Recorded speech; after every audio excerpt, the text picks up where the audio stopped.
Breaking news చూస్తున్నాం. అనంతపురం జిల్లా Tadipatri MLA పెద్దారెడ్డిని పోలీసులు అరెస్ట్ చేశారు. తాడిపత్రి పట్టణంలోని ఓం శాంతి నగర్లో టీడీపీ వైసీపీ వర్గాలు ఘర్షణకు దిగాయి. ఇరు వర్గాలు ఒకరిపై ఒకరు రాళ్లు రువ్వుకున్నాయి.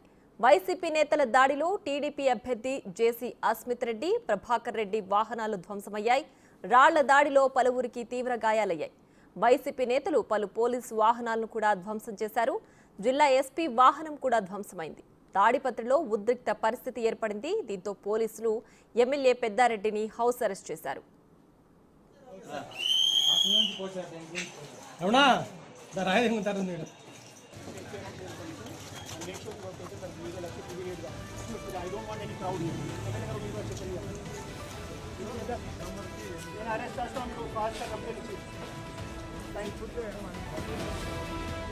మీరు కూడా చేస్తారు కదా 144